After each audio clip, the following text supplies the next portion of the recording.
নমস্কার, আমি সুবীর আবার আপনাদের সামনে আমার চ্যানেল সুবিস পজিটিভিটি টক্স নিয়ে এসেছি। কেমন আছেন সবাই? খুব ভালো আছেন নিশ্চয়ই। ভালো থাকবেন, ভালো থাকতেই হবে আমাদের। যেমন করেই হোক, এনি হাউ এনি কন্ডিশন, আমাদের ভালো থাকতেই হবে। তার কারণ এই পৃথিবীতে এসেছি আমরা কিছু ভালো থাকার জন্য। হ্যাঁ, তো এই ভালো থাকাটাকে নিয়েই আমার চ্যানেল, যাতে আমরা ভালোভাবে বাঁচতে পারি, ভালোভাবে চলতে পারি, ভালোভাবে থাকতে পারি, এটাই আমাদের একটা কি বলবো এম। তো যাই হোক, তো এবার আমি আপনাদের বলি যে প্রথমেই অসংখ্য ধন্যবাদ। আপনারা যে এত সাপোর্ট করছেন আমাকে, এবং সাপোর্ট করার ফলে আমার এই কটা দিনে এত মানুষের ভালোবাসা পেয়েছি, এই জন্য অসংখ্য আপনাদের ধন্যবাদ। খুব ভালো লাগলো। এইভাবেই সাপোর্ট করে যাবেন আমাকে, আমার খুব ভালো লাগবে। আমার ভেতরে আরও কিছু যদি কোনো পজিটিভিটি থাকে, যেগুলো আমার মনে হয় যে আপনাদের দেওয়ার দরকার, তাহলে আমি নিশ্চয়ই আমার কাছ থেকে সেগুলো আপনারা পাবেন। হ্যাঁ, তো এটাই আমার একটা এম, এটাই আমার একটা জায়গা, যেটার মাধ্যমে আমি আপনাদের সবাইকে আন্তরিকভাবে পজিটিভিটির আবরণে আবদ্ধ করতে চাই, আর কিছুই না। তো যাই হোক, কাম টু দ্য পয়েন্ট। আমি আজকে এমন একটা কথা নিয়ে বলতে চাইছি, আপনারা দেখেছেন হয়তো ভিডিও স্ক্রিনে, যে আমি আজকে কষ্ট লাঘব করার কথা বলতে এসেছি। কারণ দেখুন, আমরা প্রত্যেকটা মানুষ কম বেশি কেউ না কেউ কিছু না কিছুভাবে কষ্ট পেয়ে আছি। এই কষ্ট থেকে কারোর কিন্তু কোনো রকম মুক্তি নেই। কারণ হচ্ছে এই কষ্টটাই হচ্ছে আমাদের জীবনের এমন একটা অঙ্গ, যেটার মাধ্যমে আমাদের লাইফস্টাইল, আমাদের সব কিছু নষ্ট হয়ে যায়, মানসিক টানসিক সব কিছু নষ্ট হয়ে যায়। তো সেই জন্যই আমাদের এই কষ্টটা লাঘব করা খুব দরকার, খুব দরকার। কেউ এমন নেই পৃথিবীতে যে বলবে না যে আমার কষ্ট নেই। শুধু যারা উচ্চ মার্গের মানুষ, যারা আধ্যাত্মিকতার মধ্যে যারা আছেন, তাদের কোনো কষ্ট নেই হয়তো পারবে। তাছাড়া এমনি আমাদের সাংসারিক জীবনে যারা আছে, তারা দেখবেন তাদেরকে জিজ্ঞেস করলে বলে আমার এই কষ্ট, ওই কষ্ট, কষ্টর মধ্যে সবসময় একদম মাখামাখি অবস্থাতেই সবাই আছে। তাহলে কি করে আমি আমার কষ্টটাকে লাঘব করব? তার আগে আমাকে জানতে হবে যে কষ্ট কত রকমের হয়। কষ্ট আমরা অন্তত দু রকমের হয়। কেন বলুন তো? কি রকম? একটা হচ্ছে আমার মানসিক কষ্ট, আর একটা হচ্ছে আমার দৈহিক কষ্ট। এই মানসিক কষ্টটা আমাদের জীবনটাকে আস্তে আস্তে নিগড়ে নেয়, আমাদের ভেতরের যে পজিটিভিটিটাকে একদম নিগড়ে নিয়ে দেয়। আর দৈহিক কষ্টটা হচ্ছে আমাদের এই মানসিক কষ্ট থেকেই দৈহিক কষ্ট শুরু হয়। দৈহিক কষ্টটা তো ওটা শারীরিক ব্যাপার, ওটা হিউম্যান ফিজিওলজি ব্যাপার, ওটা নিয়ে তো আলোচনা নয়।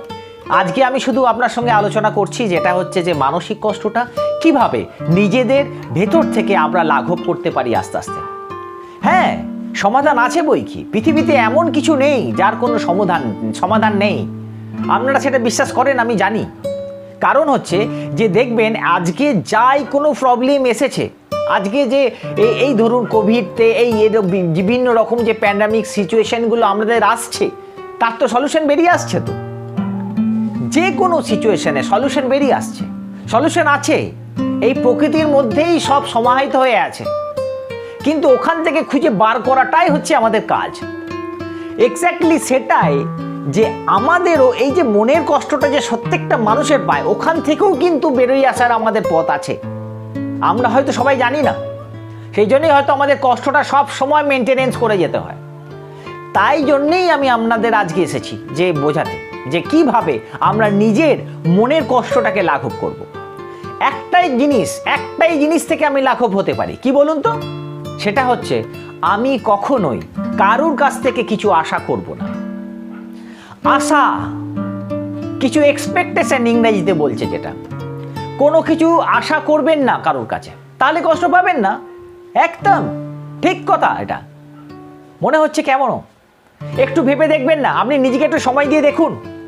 যে কোনো সময় ফাঁকা জায়গাতে বসে একটু নিজেকে সময় দিয়ে দেখুন, আপনি কেন কষ্ট পাচ্ছেন, কেন আপনি ফ্যামিলির কাছ থেকে কষ্ট পাচ্ছেন, কেন আপনি আপনার বন্ধুর কাছ থেকে কষ্ট পাচ্ছেন, কেন আপনি অন্য অফিসের সার্কেলের কাছ থেকে, বিভিন্ন আপনার এনভায়রনমেন্টের মধ্যে কেন কষ্ট পাচ্ছেন। কারণ তার কাছ থেকেই আপনি কিছু এক্সপেক্ট করেছেন, সেই জন্যেই আপনি কষ্ট পাচ্ছেন। তার কারণ আমি যে ওকে ওইটা করেছি, তাহলে ও আমাকে দেবে না, এই একটা মেন্টালিটি আমাদের। এই মেন্টালিটির জন্যেই কিন্তু আমরা কষ্টটা পাই। আজকে বাবা মা, ছেলে, সন্তান যাই বলুক না কেন, যে বাবা মারা যখনই ছেলেকে সন্তানকে মানুষ করেন, তখনই তাদের মধ্যে একটা এক্সপেকটেশন আসে যে আমাকে বড় হলে আমার ওই ছেলেই আমাকে কিন্তু সন্তানের রূপে আমাকে রক্ষণাবেক্ষণ করবেন, এটাই তাদের আশা। অন্যায় নয়, কেউ কোনো এক্সপেকটেশনে অন্যায় নয়, আমি বলছি না এক্সপেকটেশন করা অন্যায়, কিন্তু আপনি যদি কষ্ট থেকে যদি নিজেকে বার করতে চান তাহলে কিন্তু এক্সপেকটেশন করলে চলবে না, আশা করলে চলবে না, নেভার, কখনোই না। দেখুন না মজাটা, আপনি যদি এইরকম বলে নিজেকে মনে করেন যে আমি এবার থেকে কোনোদিন কোনো কষ্ট পাবো না এবং কোনোদিন কোনো আশা করব না, তার জন্যে একদম এইটাই করতে হবে আপনাকে, আশা করবেন না। কেন করব বলুন তো, কিসের জন্য করব, আমি কেন আশা করব? আমি যখন মনে করি যে আমি যখন কিছু কারুকে করে দিলাম সে আমাকে করবে, রিফান্ড করবে, কেন গিভ অ্যান্ড টেক পলিসি, কেন? এমনকি এটা তো মানুষের ক্ষেত্রে, কিন্তু এইটা মানুষের ক্ষেত্রে প্রযোজ্য তো করি, তার এর থেকেও আমরা আরো কত আশা করি। দেখুন, অবাক হয়ে যায় আমরা নিজেদের মধ্যে, নিজেদের অ্যাটিটিউড দেখে। কীরকম বলুন তো? সেটা হচ্ছে যে আমি যখন কোনো ধর্মস্থানে যাই, যে যার নিজের ধর্মস্থানে যাওয়ার পর আমরা কি বলি, তুমি আমাকে এটা করে দাও, আমি তোমাকে এটা করে দেবো, তুমি এটা করলে তোমার এই বিল্ডিংটা করে দেবো, তুমি এটা করে দাও, তোমাকে আমি এই জিনিসটা দেবো। কেন? সে কি বলেছে আপনাদের? সে কিন্তু বলেনি। বলেছে নাকি? হ্যালো, বলেনি। কিন্তু কেন বলুন তো? এটা আমরাই বলি। এটা আমাদের ছোট থেকে আমাদের ব্রেনের ম্যানুফ্যাকচারটা এমনভাবে তৈরি হয়ে গেছে যে আমরা এইটা বলতেই অভ্যস্ত যে কিছু করে দিলেই কিছু আমরা পাবো। এবার থেকে দেখুন না, আপনি নিজেদের মধ্যে এইটা মনে করে দেখুন যে এবার থেকে আমি যা করব তার থেকে কোনো এক্সপেকটেশন করব না, নিঃশব্দে আমি কাজটা করে তাকে উপকার করে ওখান থেকে বেরিয়ে চলে আসবো। করে দেখুন না, হ্যাঁ একদম করে দেখুন। এটা কেন এক্সপেক্ট করব আমি? আপনি কি জানেন যে আপনি যা পান, আপনি যেটাই পাচ্ছেন আপনার লাইফে, যেটাই আপনি এক্সপেক্ট করছেন সেটা আপনার নিজস্ব কর্মফলেই পাচ্ছেন, আপনি নিজস্ব কর্মফলেই পাচ্ছেন। হ্যাঁ, এটা আপনি নিজস্ব কর্মফলই পাচ্ছেন, কোনো এক্সপেকটেশন করে নয়। এই প্রকৃতি আপনাকে সবটুকু মানে একদম বুঝিয়ে দেবেন। একদম এই প্রকৃতি এমন একটা জিনিস আপনাকে সব কিছু বুঝিয়ে দেবে যে আপনি কোনটা পাবেন কোনটা পাবেন না, এভরিথিং সব কিছু বুঝিয়ে দেবে। আমরা শুধু ভুল করে যাই যে আমি শুধু তাদের কাছে, সেই মানুষগুলোর কাছেই কিন্তু এক্সপেকটেশন করি না, ও আমাকে এটা করে দেবে, ও আমাকে এটা করে দেবে, আমি ওকে করে দিচ্ছি, ও কেন করে দেবে না? এটা কোনো হতে পারে? যত ঝগড়া ঝামেলা কষ্ট এই জায়গাটা থেকে। আপনি যদি ভালো কাজ করেন তাহলে আপনাকে সেই কাজটাই ফেরত দেবে।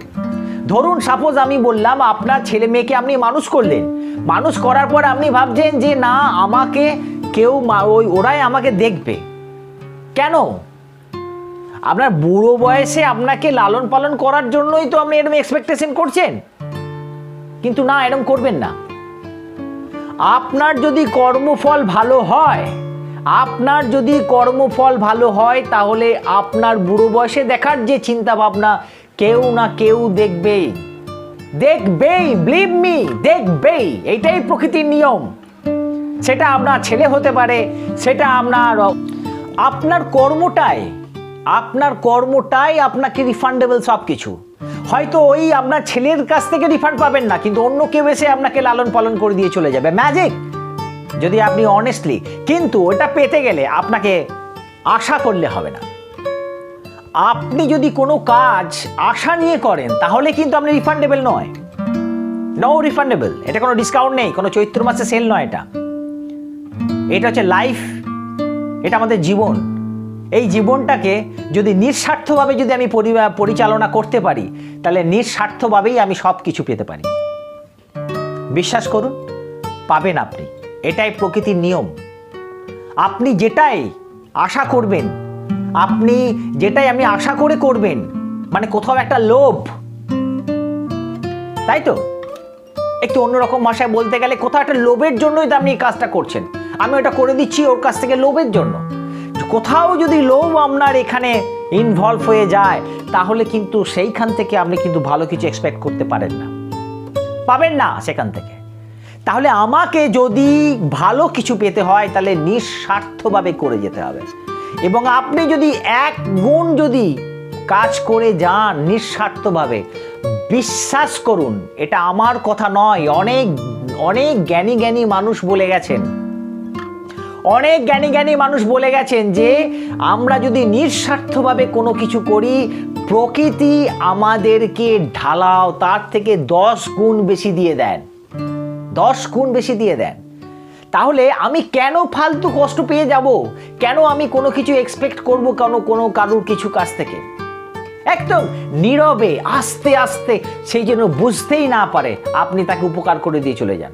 দেখুন না, দারুণ একটা তৃপ্তি, দারুণ একটা তৃপ্তি। আমিও এরকম এক্সপেক্ট করতাম। তখন আমি দেখেছি, আমি ওকে বন্ধুটাকে এটা দিলাম, ও আমাকে এটা করবে নিশ্চয়, তাহলে ওর কাছে যখন চাইছি, ওর কাছে যখন হেল্প চাইতে গেলাম, তখন আমি ওর কাছ থেকে পেলাম না, মনে একটা কষ্ট হয়ে গেল। কিন্তু আমি যদি কোনোদিন এটা না ভাবতাম যে ওর কাছ থেকে আমি কিছু করে দিয়েছি, ওর কাছ থেকে আমি কিছু পেতে চাই না, প্রকৃতির কাছে বা ঈশ্বরের কাছে আমি একটা তখন আমি যদি রিকোয়েস্ট করি ওর কাছে যে আমি যে উপকারটা করেছি সেইখান থেকে যেন কোনোদিন এমন দিন না আসে যে তার কাছ থেকে আমাকে কোনোদিন উপকার পেতে হয়। এইটা বলে দেখুন, এইটা করে দেখুন, দেখবেন না ম্যাজিক ঘটে যাবে আপনার লাইফে। আপনার জীবনের ছন্দটা অন্যরকম ভাবে সেজে উঠবে। হবেই একদম। তাই জন্যই বলছি আশা করবেন না। কেনই বা আশা করব বলুন তো? কেন আশা করব? তার কারণ সে তার জিনিস দেবে, আমার যেটা পাওনা সেটা আমি ঠিক পেয়ে যাব, আমার কর্মফল ঠিক হলেই সেটা পেয়ে যাব। এইটার জন্যই আপনাদের কাছে আজকে আসা। আমি জানি ম্যাক্সিমাম 90% মানুষ ফ্যামিলির মধ্যে যারা আছেন কেউ না কেউ কষ্টে আছেন। প্লিজ তাদের আমার করজোরে অনুরোধ, তারা যেন কোনো কিছু কারুকে কিছু করলে, সে ছেলে হোক, বাবা হোক, মা হোক, ভাই বোন, বন্ধু বান্ধব, এনিবডি, তার কাছ থেকে কিচ্ছু আশা করবেন না, শুধু নিঃস্বার্থভাবে করে যান, তাদের পাশে দাঁড়িয়ে যান। আপনি যদি তাদের পাশে নিঃস্বার্থভাবে কিছু করতে থাকেন, দেখবেন যে ওনার কাছ থেকে না হলেও অন্য কোথাও দেখবেন আপনার কেউ না কেউ আপনাকে হেল্প করে বেরিয়ে চলে গেছে। হ্যাঁ, এটাই ম্যাজিক। আমি আপনাকে একটা ট্রিক্স দিচ্ছি, দেখুন। এই ট্রিক্সটা বলে আমি শেষ করব। সেটা হচ্ছে যে আপনি ধরুন যখন কোনো ট্রেনে যাতায়াত করছেন, তখন যদি কোনো বয়স্ক মানুষ থাকেন, সেই মানুষটাকে যদি দাঁড়িয়ে থাকেন, আপনি বসে আছেন, আপনি তাকে যদি, বা কোনো অসুস্থ মানুষ হোক বা কারুর হয়তো দাঁড়াতে পারছেন না, এরকম আপনার মনে হলো তাকে সিটটা দেওয়া দরকার, নিঃস্বার্থভাবে আপনি তাকে বসিয়ে দিন তাকে। কখনোই এক্সপেক্ট করবেন না যে আপনাকে কেউ বসাবে বলে। আপনার কর্ম ওটাই যে তাকে বসিয়ে দিয়ে তাকে ওই কষ্ট থেকে রিলিফ দেওয়া, ব্যাস।